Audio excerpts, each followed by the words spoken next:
l'architecte des temps et de l'espace, le maître de l'histoire et le conservateur de toutes choses tant visibles qu'invisibles, Yahushua Hamashi.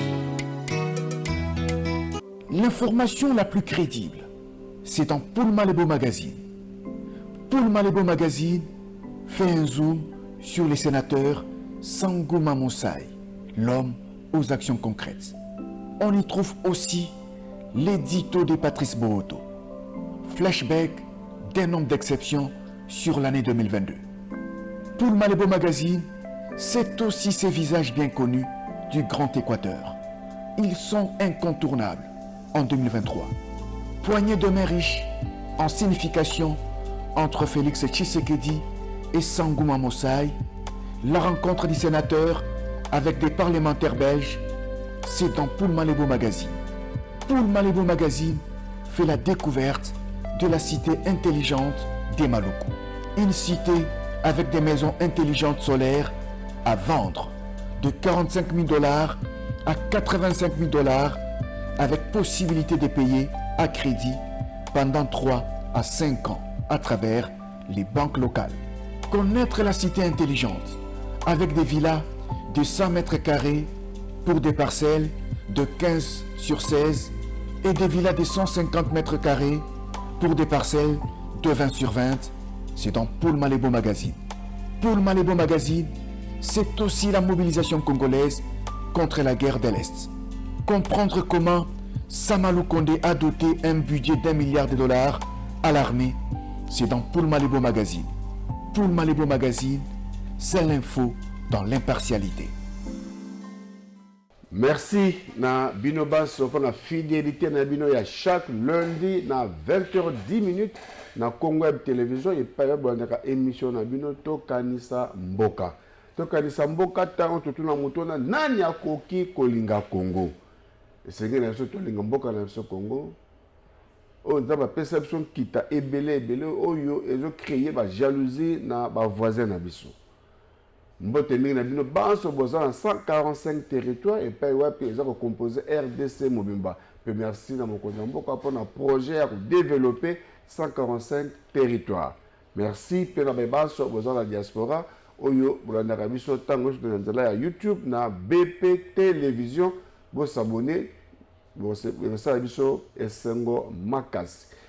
Merci na Mama Dodo kuna na Canada, merci na mwana mboka Lambert Kitoko kuna na mboka Belgique, merci na bino pe Trésor Mwabi na France, merci na bino baso pour na soutien na bino. Lelo spécialement to zongisi prophète oboyebi ya le gaming vendredi kasi le to zongisi mingi lelo pour na ma sujet moko d'actualité et sengelaki aya ko pesa biso makanisi pe bwanya bo moto na Nzambe. Prophète, bonsoir. Bonsoir, Papa Joël. Boni. Nous avons battu la Congo na biso et que deliboso. Mambote na bato ba la ndole lo Mbote na bino nyonso ba yebolanda ka biso bo mesana kolanda biso vendredi boko ba encore na kolanda biso pe tocha na misala kosunga Congo na biso. Merci. Nini tokoloba lelo. Yamba ko pesa ko ke na actualité kuna na mboka Genève boy ba ite na lobaki mbaleleki kuna na province ya Chwapa mingi présent na territoire ya Mokoto. Moi nungu moke ezalaki tozaki mokanda oyo ate asignaki semblerait que ate wana azali déjà dessus selon ordonnance chef de l'état dernièrement la mise en place ye assez alongwaki kasi asignaki mokanda pona koloba ete basali bongo milice kuna na territoire ya Mokoto œuvre ya député moko songo totangaki kombo te kasi week-end oyo tozwi réaction et tu bon na honorable Célestin Engelemba yazali bongo député national pe élu ya circonscription ya territoire ya Mokoto l'unique et le seul député qui élu na 2018 donc zakinde yenda salaki meeting wana oyo bakosi balobaki ete ye asali milice. Bon, bien que pébiso a bien collègue à la télévision, pour n'a quoi se justifier, kasi na PCB bilili pour se gagner na vacances parlementaires, na yébité, ce qui n'a mungai ndeng na zalo na quoi ça la milice. Bon, parce que bilili, tout le monde a vu son mot bilili. Pendant le temps, réellement, moto a balingi la population, ceux qui réellement concernent la milice. Il y a une réaction, kumba biso na territoire ya Mokoto, total la bilili, oyo, ndeko na biso Célestin Engeleba, a otaki bongo na vacances parlementaires, kuna na territoire ya Mokoto. Sans commentaire, Rakis kumba biso na Mokoto.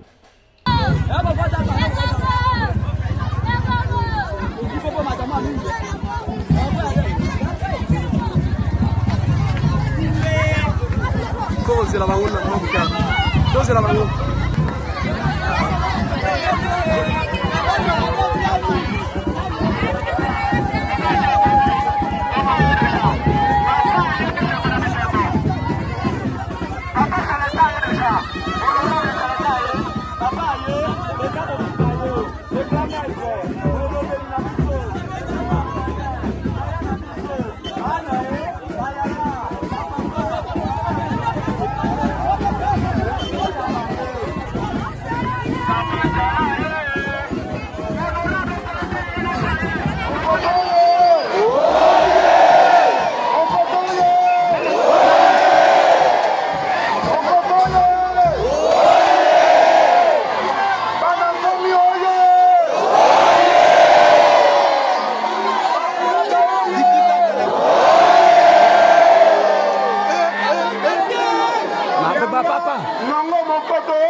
Chien de chasse Nabino.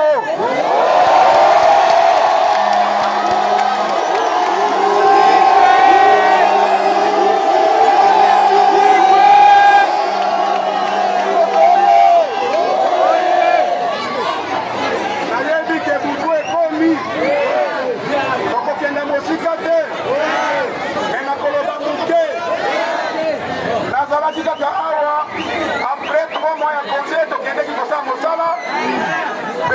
Ça m'a montré que Mosala est ici là.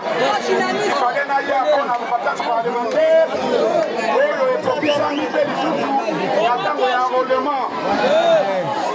Nakanisi était Boyebi, Bokondi Amboka, Félix Antoine Tshisekedi, Alingi a respecté Mobekoli Kondi.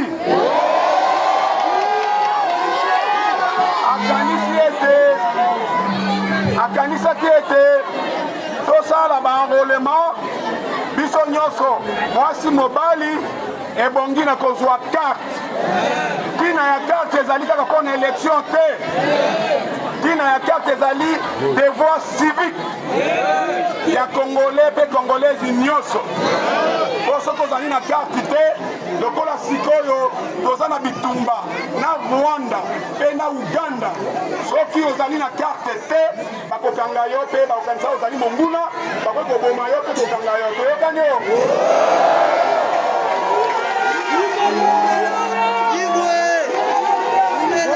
Merci. Il y a le population ebele boykoyo kaipe koyambaye.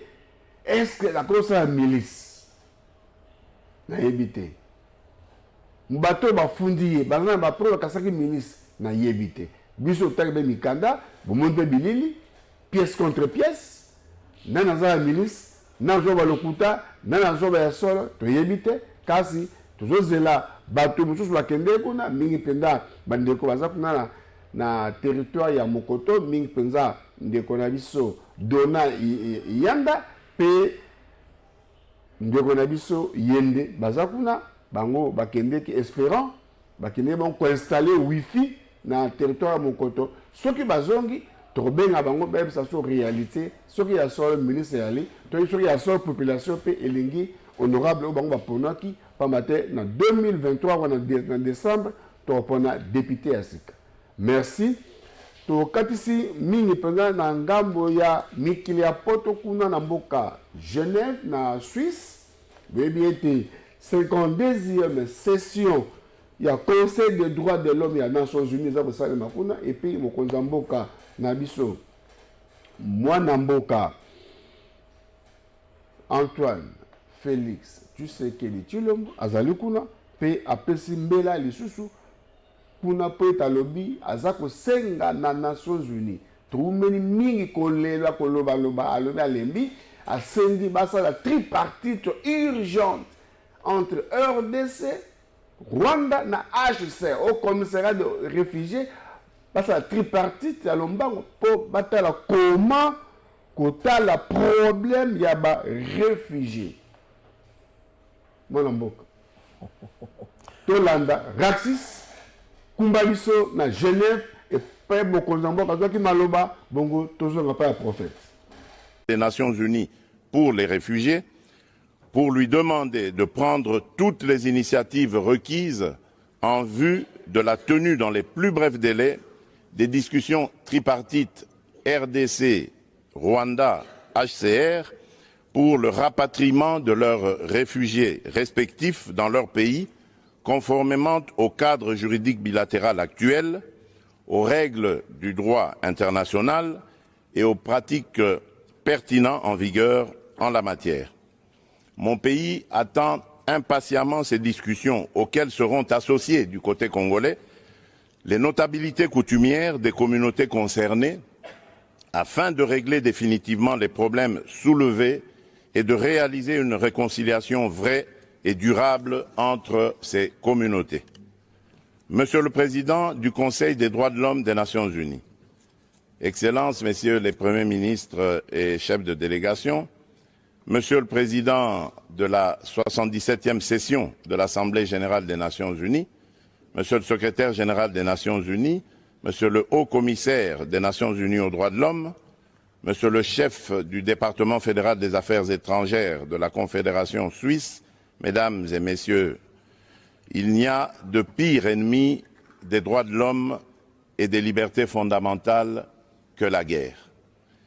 Il est illusoire de prétendre protéger et promouvoir les droits de l'homme ainsi que les libertés fondamentales dans un contexte de guerre qui exacerbe les tensions internes et affaiblit l'État. C'est pourquoi il est impérieux de mettre fin aux aventures guerrières du Rwanda à l'est de la République démocratique du Congo pour créer les conditions d'option en faveur de ces valeurs universelles pour lesquelles, de tous les temps dans le monde, les peuples se sont battus jusqu'au sacrifice suprême. Merci Raxis. Mokonzi mboka alobi alembi basala tripartite pour makambo esila pour Rwanda eleki. Papa olobi boni. nakopesa peza matondo d'abord makasi na mokonzi ya mboka oyo aza komene diplomatie na ye eza kopermettre ke Congo ezala éclairé et puis Congo ezwa bosomi nango yango ezali vraiment eloko moko ya motu yango yango napesi ye meme félicitation courage wana zwi ya kosenga tripartite esalama parce que lelo soki barwanda batondi kati na biso wana baza na mboka na bango Kagame ya kolobaka epai na eza kimia alors azwa bato na ye bazonga epai na ye yango sikoyo esika tokoyebela si réellement Kagame alingaka barwandais parce que alingaka bango te yango mona etinda bango baya kotoyo esika tokoyebela ye parce que eza bakolo barwandais bokonzi ya mboka asengi ke basangana bazongisa bango epai na bango me nayebi ke wana barwandais bakozonga epai na bango tokotala soki Kagame akolinga kozongisa bango parce que Kagame yalingaka barwandais te tolobaka génocide ya Rwanda analyse nanga nalobaka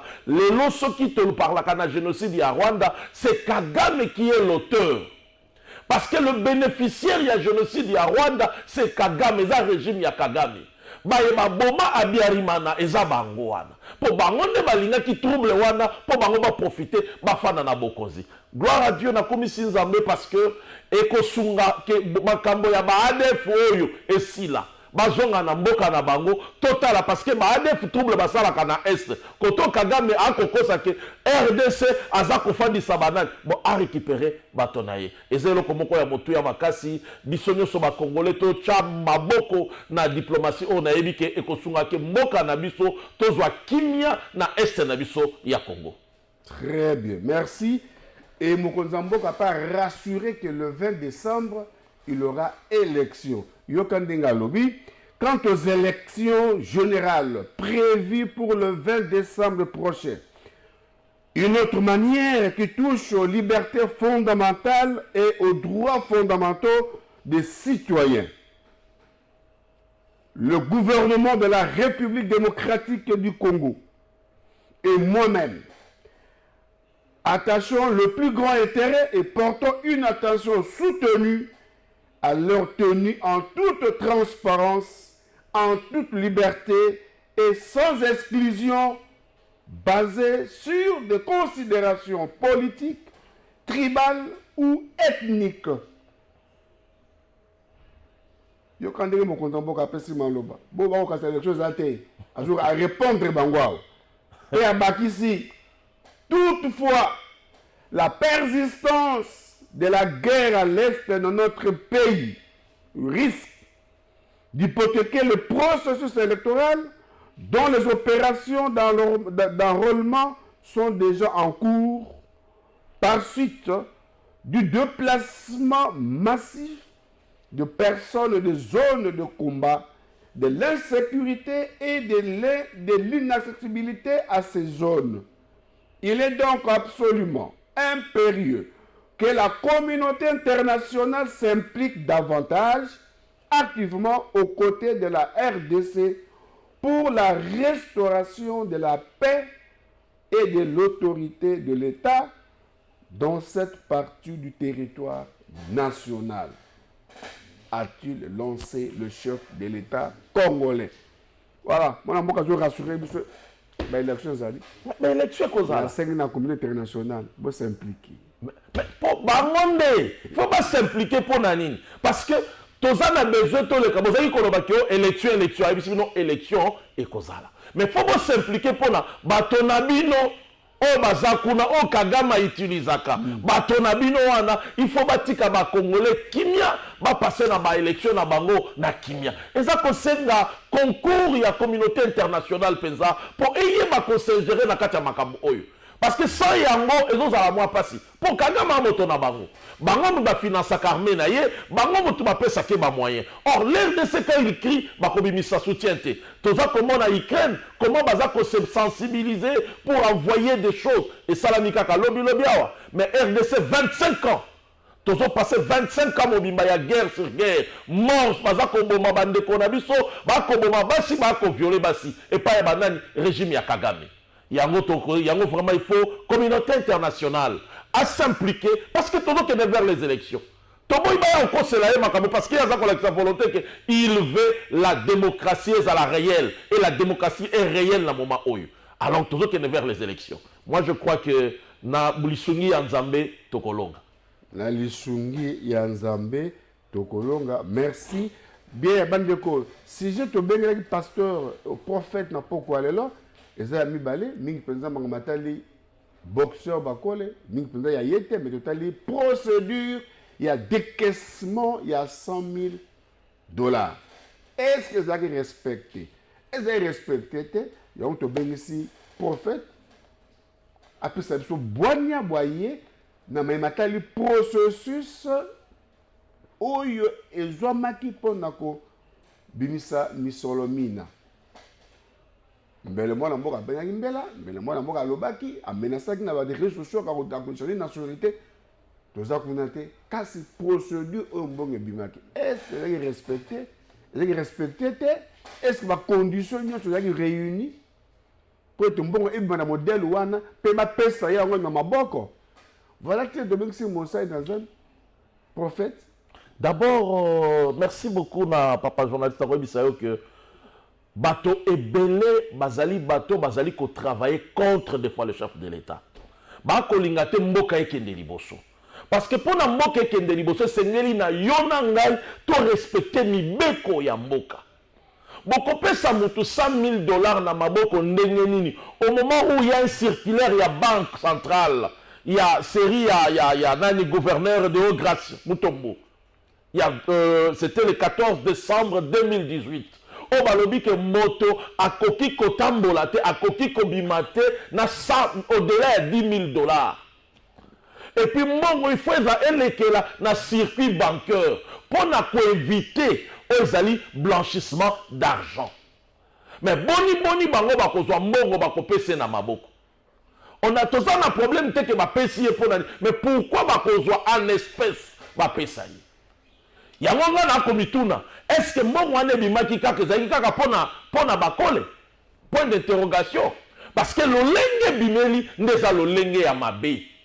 Parce que beaucoup comme ça mongo ya l'état parce que il y a influence moko quelconque ou bien il y a réaction moko ya réseaux sociaux yango et comme ko diriger mongo finance ya mboka te na lolenge wana tokotonga mboka na bisote na lolenge esaleli wana ezakola kisake détournement et kozala de plus en plus na kat na mboka na biso yango zo komona lelo ezokoma difficile bon komona na tango na kalezala ki bo mona ba bazana bozui eza ba commerçant. Mais le nom Bozué, comment on a la politique.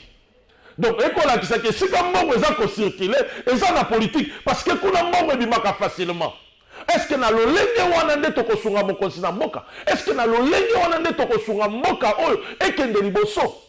Na lolenge wana mbongo bimelaki eza lolenge malamu te. Ezali oyo mibeko eza koboya parce que circulaire ya banque centrale epekisa biloko wana. Ministre moko te akoki kobimisa mbongo au-delà de 100 000 apesa yango na moto boye ezalaka te. Eza mabe. Eza mabe kosunga mboka te. Très bien. Est-ce que procédure wana ezalaki mabe kosunga mboka te? Nakanisi mukanda oyo évoqué ezali babimisa pas pour lutte contre le blanchissement d'argent. Oui. Très bien. Comment signer parce que bon est bien intitulé, bien libellé. Trop tard là état de somme à liquider signé par le ministre des Sports le 30 janvier 2023. Et lobby état de somme numéro 021/01 cabinet machin relative à l'organisation du combat de boxe opposant les champions du monde Martin Bakole Ilunga à l'américain Michael. Donc, combien on ça dans le Royaume-Uni. On sous-entend l'organisation du combat. Donc, ce qui est que yé mon mboka Bakole mutako touché mbongo wana. Pourquoi pas en amont, lui le ministre des Sports a communiqué qu'il compte bancaire pour transférer mbongo wana te. Et ça le makité? Yango wana mbeba nango yango wana yami balé tant atindi état de somme à liquider et que na budget a imputé yango atina finance pas ça ba DTE consort et doit chaîne de dépenses.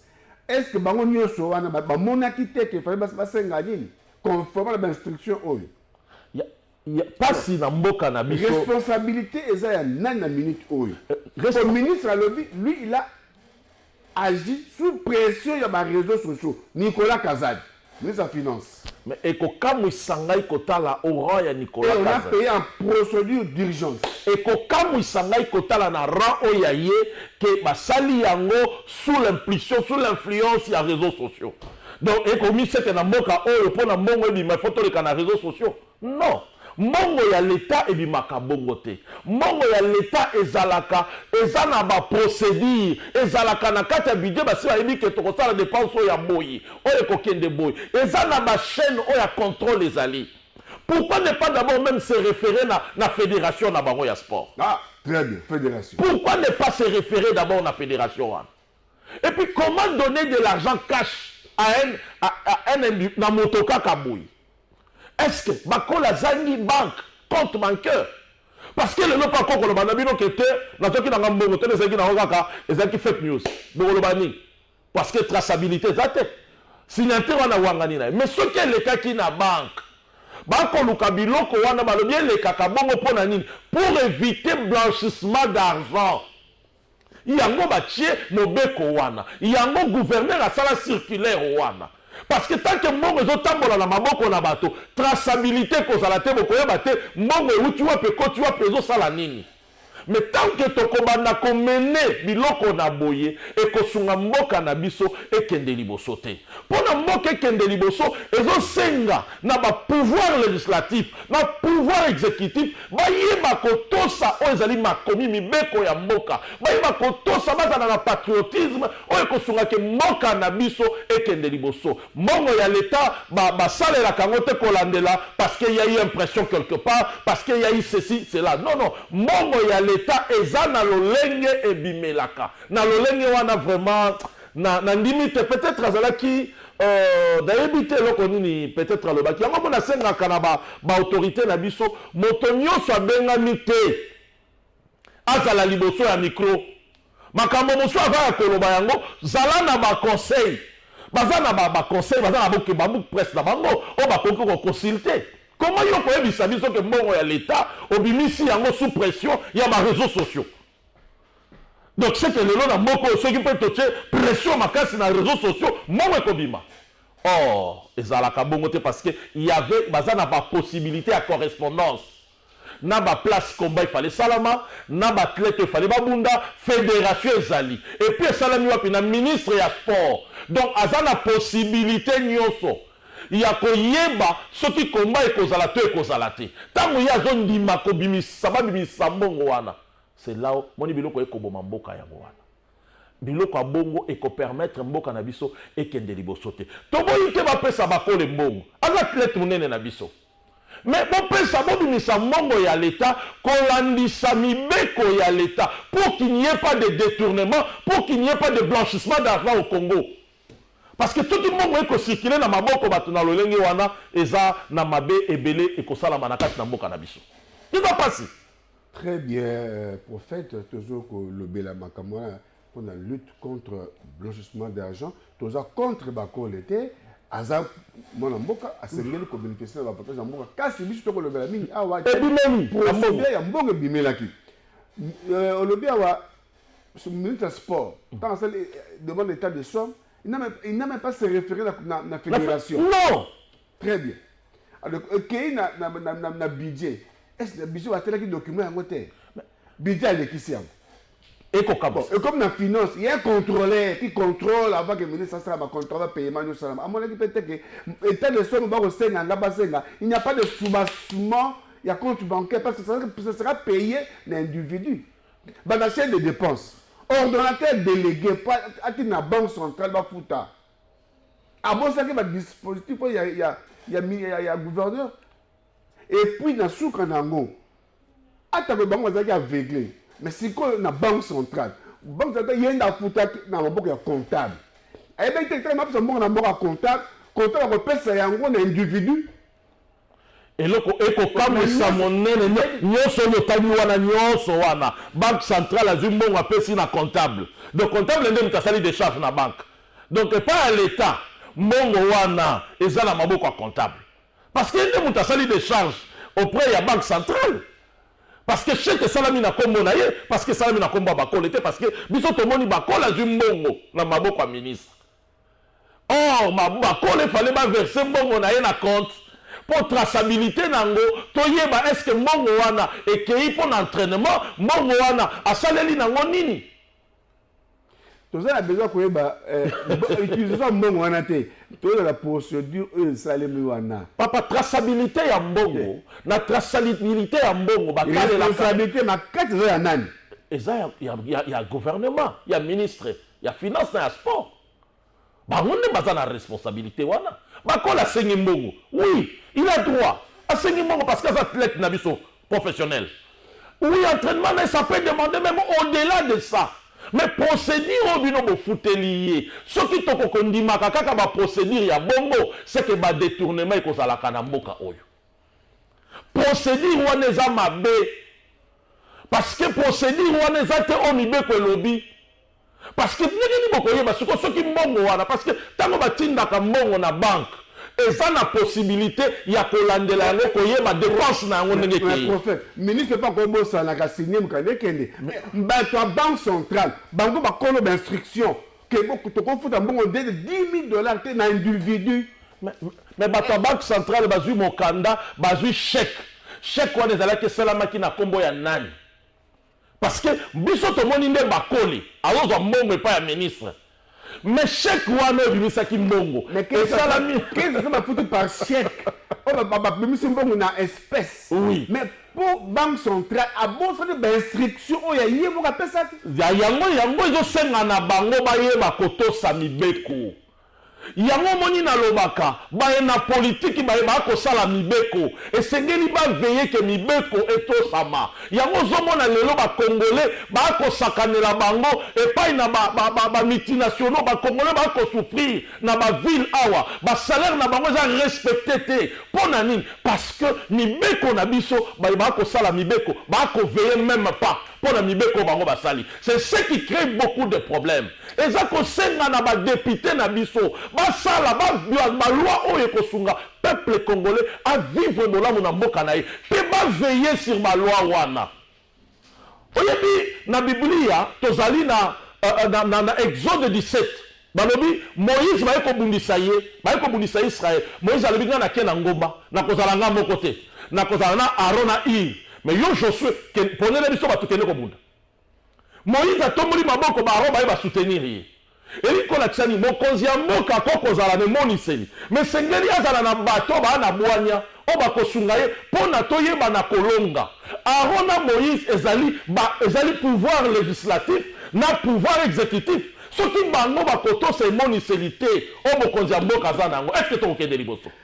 Bakomona ndenge ne pamba te voilà yango na toza koloba tango c'est que nani akoki kolinga Congo tala mibeko ezali baza avel na habite pe baza kan voter nganga bazwaki pour to wende bakeli soso nganga moka bimi au 20% abi yende asala ki ba aventure na ye nga na ndimaka biloko wana te eza kaka nde bozangi botosi malako ya bokonzi ya mboka. Parce que les gens sont imputés à Mokonzi ya mboka. Ah oui, hein? Oh, Mokonzi ya mboka, on a dit, le président Mobutu Alobaka, le chef de l'État n'est pas un magicien pour être partout. Bino Tango Bakocha, la vision d'un leader est animée par ses collaborateurs. Bangon ne faut pas animer, pas extérioriser la pensée, la vision du chef de l'État. D'accord, ça parce que Mokonzi ya mboka a côté mais la corruption. Mokonzi ya mboka aza kotelema la désordre. Mokonzi ya mboka aza koluka état de droit. Bango ne faut pas tosa mibeko po balakisa ke to ya solo to ezali ba collaborateur oyo mokonzi ya mboka. Mais soki bango moko ba kotosa te ekobima boyi. Or circulaire yango ezali. Ba kotosa yango te yebisanga to kokende wapi. Parce que traçabilité ya mbongo ezala kaka te pona ebimi ekoti awa. Pena ndenge boza ko exécuter yango. Et bon soki mbongo wana bati ba pesa yango ba ke texto melango drogue. Ah, on sait comment on est prêt. Il y a un gros circuit bancaire. Ah, merci beaucoup. Bata banque centrale. Tant pis, au foot, vous avez basouba mikanda. Ah oui. Parce que il y a mon comme ministre de la Finance, désormais, tous les athlètes, pour foot à Bango, il faut avoir un compte bancaire. Bon, en Algérie, il faut une émission dans un compte bancaire. Question au cas où ça va te boni, à 100 000 $ sans passer par la banque commerciale. Est-ce que 100 000 $, on est venu à 100 000 $? Question au Kotuna. Est-ce que OD a mon acquitté? Il y a un autre comité. Banque centrale pour vos foot. Vous avez dit que mon banque foot na maboko. Tolinga mboka na biso, toto samibeko pone kende liboso. Merci beaucoup. Tolinga mboka. Ça y est la mboka et non mboka ça y est la tous les jours. Tout la procédure tout ça est là. Lobby et qu'on rattraper biso. Il n'y a pas deux poids, deux mesures. Ah, bah footballeur, bah joueur à léopard dans compte bancaire.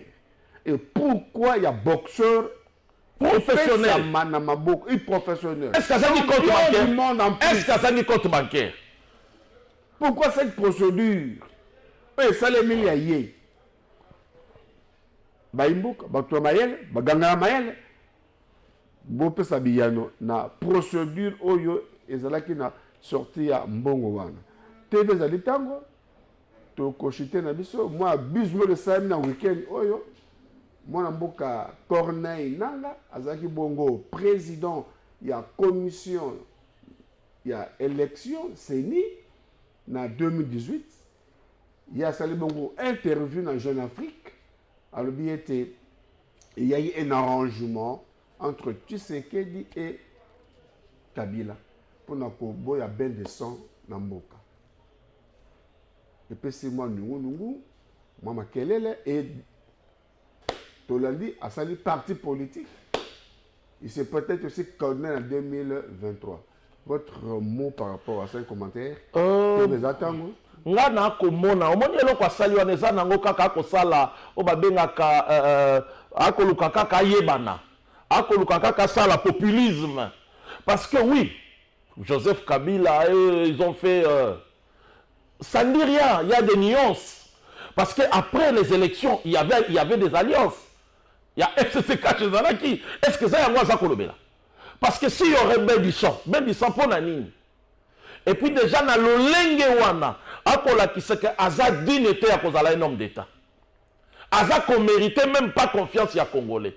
Parce que un homme d'État c'est quelqu'un qui détient des secrets. Bon je ne sais pas. Ngai na kobanza. Donc il y a eu des accords parce que il a fallu bimisa ba résultat réel pour éviter le bain de sang. Parce que tu sais qu'il y a un majoritaire. Réel. Réel. Parce que analyse réel. Tété. Alors oui, c'est réel. Parce que ce qui a bimisa qui va résulter la réalité.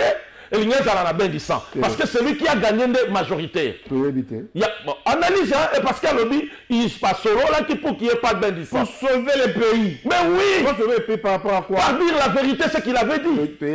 Mais l'aspect seulement, l'aspect d'un homme d'État. Est-ce qu'un homme d'État peut dire des choses pareilles? Un homme d'État, un homme d'État, d'abord, a évité quand même le micro. Est-ce que nous pouvons encore dire que nous sommes hommes d'État au Congo? Ah oui, bon, d'accord, Koloba, Bazali na bango, mais mingi, zoye, betikite.